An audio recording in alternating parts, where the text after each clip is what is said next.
Hoy vamos a analizar a fondo las ideas de una obra fundamental, la racionalidad de las leyes penales. Y lo vamos a hacer a partir de una pregunta que parece muy sencilla, pero que en realidad esconde muchísimo más de lo que parece. Uno tiende a pensar que las leyes son el resultado de un proceso muy lógico, muy meditado, muy racional, pero ¿es así de verdad?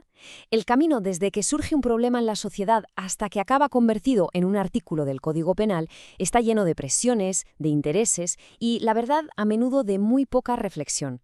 Venga, vamos a desgranarlo. Esta es la hoja de ruta que vamos a seguir. Primero vamos a identificar un gran vacío, un punto ciego. Luego analizaremos el proceso real, que es un poco caótico. Después exploraremos un modelo para intentar mejorarlo, nos meteremos con sus principios éticos y terminaremos con el objetivo final de todo esto, poder evaluar a quienes hacen nuestras leyes. Vamos al meollo de la cuestión. Y es que resulta que, durante décadas, el mundo del derecho ha estado ignorando una de sus partes más importantes. Es como si tuviera un punto ciego en el que prefiere no mirar. Y ojo, que esto no es una opinión sin más. El propio autor de la obra que estamos viendo lo deja bien claro. Parece que hay un consenso cada vez mayor entre los expertos. Se ha descuidado por completo el estudio de cómo nacen las leyes. Así que el punto crucial es este. Se analiza con lupa cada decisión que toma un juez. Pero el proceso de crear la ley, que es el origen de todo, se ha dejado en manos de lo que el autor llama la improvisación y el oportunismo social y político. Y esta idea, la verdad, es potentísima. Bueno, para entender bien el problema, primero hay que ver cómo funciona el proceso en el mundo real con todas sus imperfecciones. Vamos a ver cómo es esto en la práctica.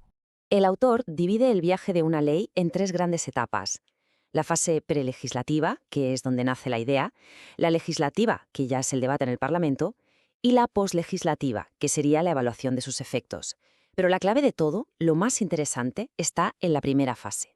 Porque es aquí, justo al principio, donde se desata lo que el autor llama una auténtica tormenta perfecta.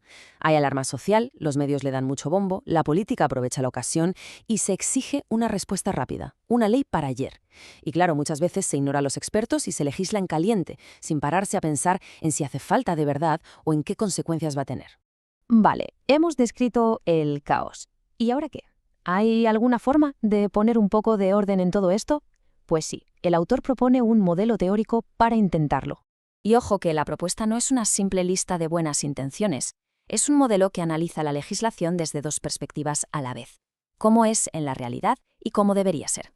Esta comparación lo explica a la perfección. Por un lado tenemos el plano dinámico, que es la descripción cruda de la realidad que acabamos de ver, y por otro el plano prescriptivo, que es la hoja de ruta, un conjunto de principios y reglas que deberían guiar todo el proceso para que sea racional y sea justo.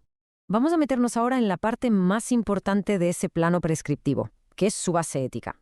O sea, ¿qué principios deberían guiar a cualquier persona que se ponga a legislar en materia penal?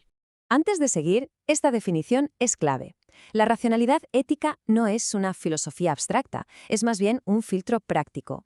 Antes de crear un delito nuevo o de endurecer una pena, la pregunta debería ser siempre la misma.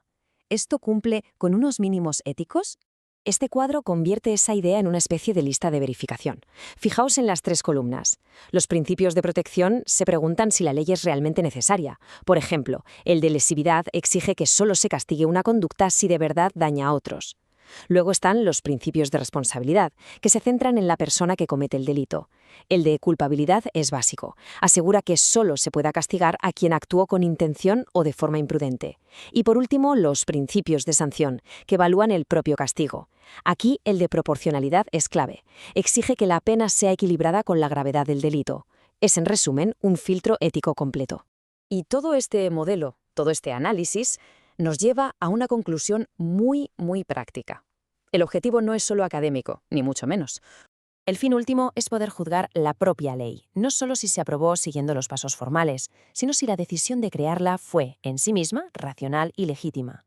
Se trata de pasar de un control de forma a un control de fondo sobre el trabajo de quien legisla. Esta cita final es, la verdad, demoledora.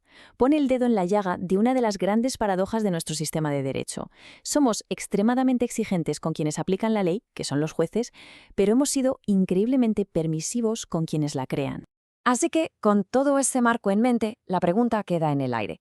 Si aplicáramos este filtro de racionalidad a las leyes que vemos nacer todos los días en las noticias, ¿cuántas superarían el examen? Bueno, pues ahí queda la reflexión. Hasta la próxima.